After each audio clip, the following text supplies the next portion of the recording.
the US continue to play it out the back with all the confidence of a baby giraffe taking faltering steps.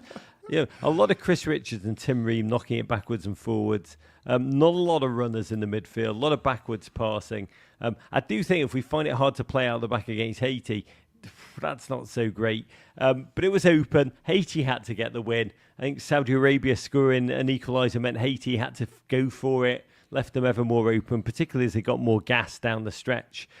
Malik Tillman had 2 goals chalked off. We wanted a hero, and we found one. I'm not going to lie, it was a bit dark. We've talked about Agyemang with Hadji Wright leaving camp due to Achilles injury. Damien Downs not dressed because of his own injury.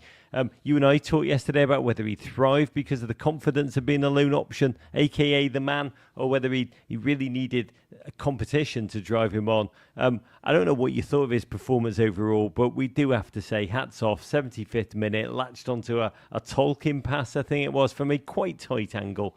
Rolled the ball home after rounding a keeper. Huge moment for him. I think he is so raw, a work in progress. There's no doubt he's dividing opinion amongst the fan base right now and in the chat. But what do you make of him, honestly, Clint? Well, I mean, he gets chances. He gets chances every single game. Every single game you watch him, he gets opportunities to get goals. His goals per game ratio is up there with the best in terms of how he started out. Yeah, he's a little bit raw, but he fights hard. He presses. He does the dirty work. He holds people off. He brings other people into play. I think he's only going to get better, right? So, I mean, there's still so much potential there for him.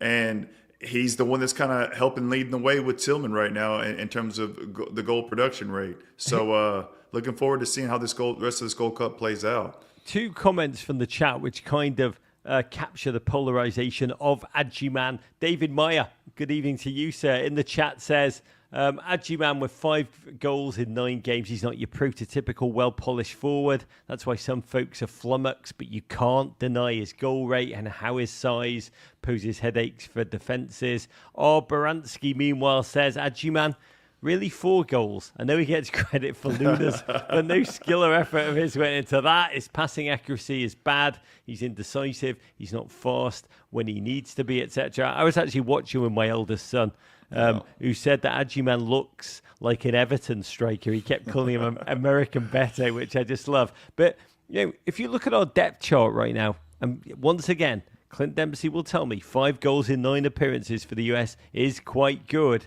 The depth chart, Balogun, Pepe, Josh Sargent's going to be in there, maybe not. Damien Downs still floating around. Hadji Wright, obviously. Where's Agyemang for you right now?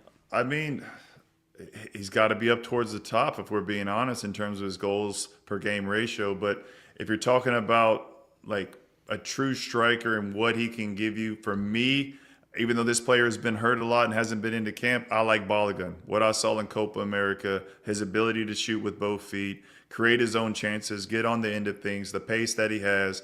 There was just a lot of quality there for me. He has a great first touch. But he's been hurt. So it doesn't matter what you've done in the past. It's what are you doing lately? And right now, the man who's doing it for us is Agyemang. We talked about the striking depth chart. I think you know what I mean. He is pushing for that 3rd slot, that 3rd striker slot. You could make the case just as a raw, game-changing prospect. He's not going to be our starter. But that 3rd slot, which Hadji Wright actually took, a late surprise arrival in 2022, it could be. So Raj, who would you say? Would you say Balogun, Pepe, Agyemang? Like, what do you mean? What would be your top 3? I know you love Balogun. I mean, you should say why, because one of us is an elite goal scorer, and one of us is, just a man who just bald and wears glasses. I love Ricardo Pepe. I love him as a human being. I love him as a finisher. So I would like to think, and obviously both have suffered with terrible injuries. I agree with you. Those are kind of the top 3 guys. I think Balogun, Pepe, and Agyemang right now, unless something changes.